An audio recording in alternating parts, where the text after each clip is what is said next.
अच्छी खुशी वाली बात नहीं है, बड़ी डिसअपॉइंटमेंट है इस चीज़ की। But this is how it is, cricket goes like that.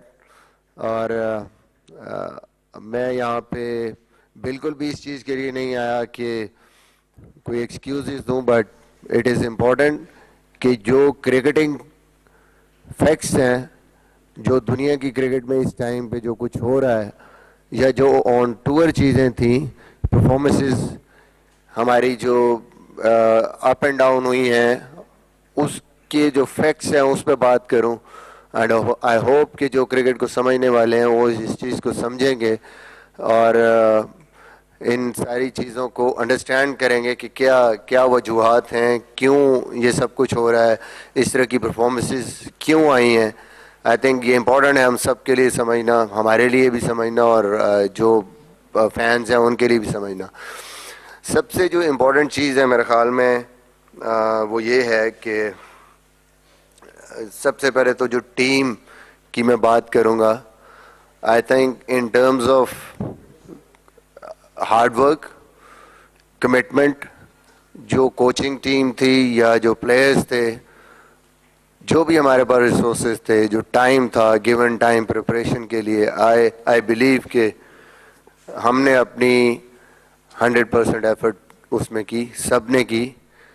But cricket में हमें पता है कि समटाइम्स जितनी भी आप कोशिश कर लें, प्रैक्टिस कर लें, रिजल्ट्स आपको शायद उस तरह के नहीं मिलते, क्योंकि लक का फैक्टर भी बहुत होता है इसमें। बीइंग बैट्समैन आप जितनी मर्जी प्रैक्टिस कर लें, यू गो देयर, हो सकता है पहली गेंद पे आउट हो जाएं।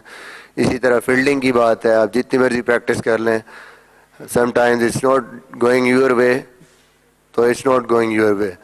सो काफ़ी सारी चीज़ें हैं जो इसमें मेरे ख्याल में जिसकी वजह से हम अफेक्ट हुए।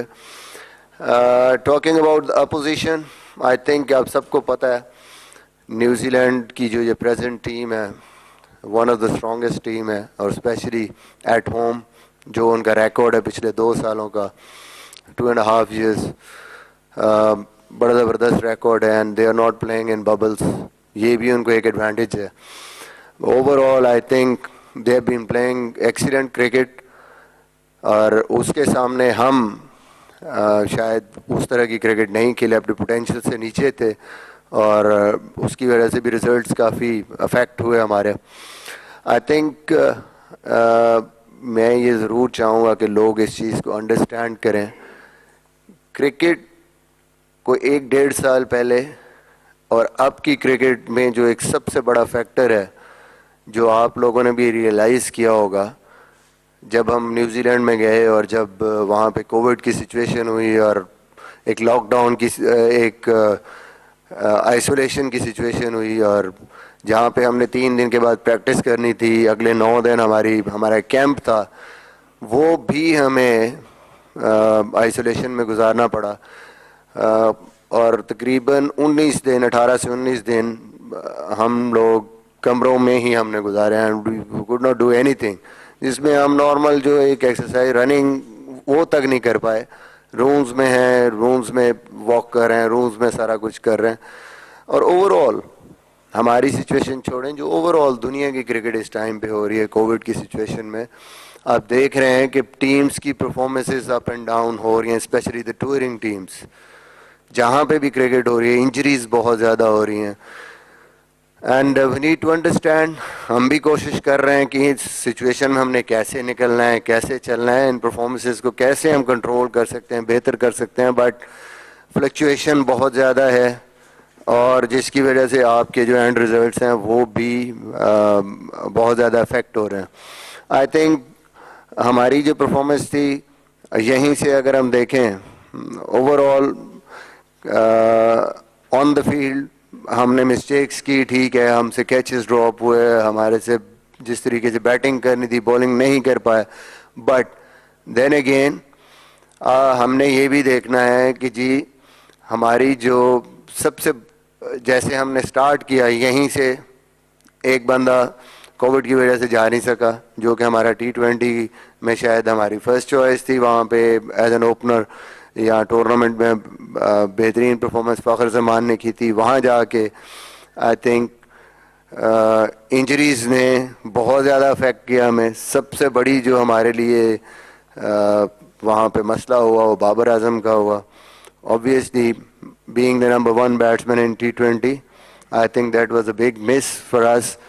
और in Test cricket even, more reliable batsman in previous year, the way he performed in Australia और जिस तरीके से इंग्लैंड में उसने परफॉर्म किया, जिस तरीके से यहाँ पे उसने रन्स किया, I think that was a big loss for us. ऐसे ही था हमारे लिए जैसे केन विलियमसन के बगैर न्यूजीलैंड टेस्ट क्रिकेट खेल रही होती है, दोनों टेस्ट मैचेस, जिस तरह का उसका कंट्रीब्यूशन था। बाबर का सेम रोल था हमारी टीम में, सेम पोजीशन थी। तो आई थिंक ओवरऑल ये भी हमारे लिए एक बहुत बड़ा मॉरल, जिसको कह सकते हैं कि धचका था, मॉरली भी और ऑन द फील्ड भी, ऑब्वियसली उस परफॉर्मेंस का।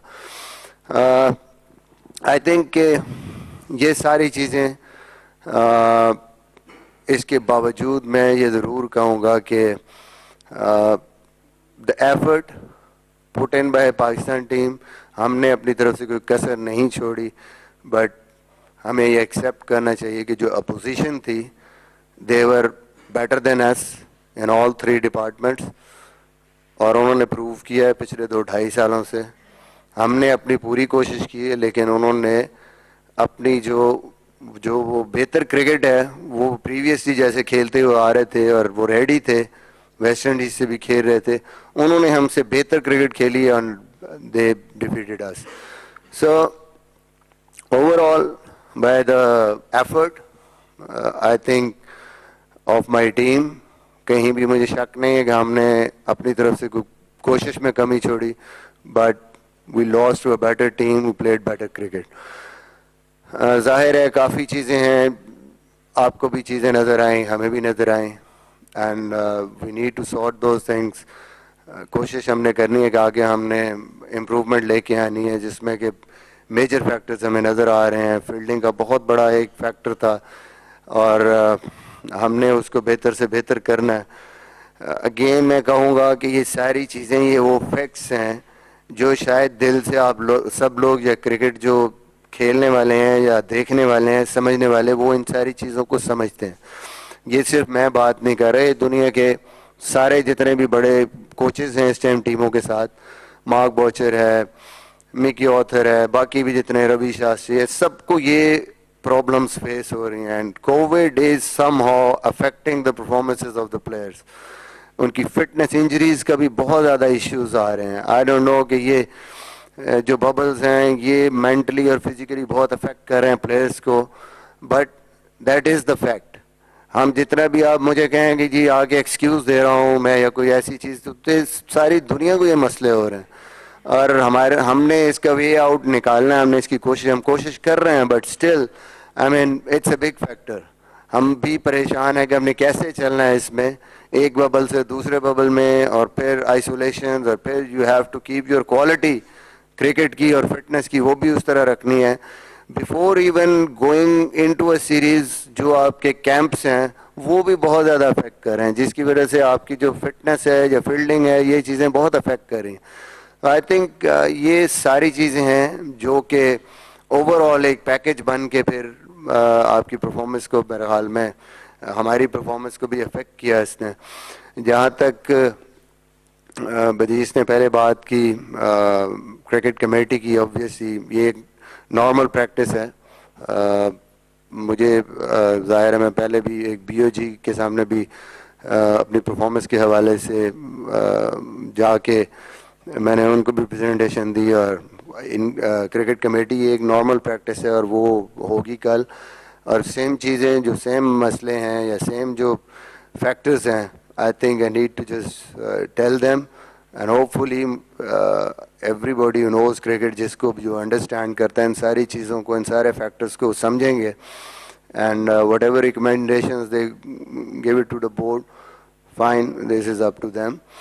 आई थिंक ये सारी चीज़ें थी जो ज़रूरी थी आप सब लोगों को before we go into question answer आपके सामने रखनी। And now I am here, जो भी आपका सवाल है, सवाल से। Thank you so much Misbah ul हक।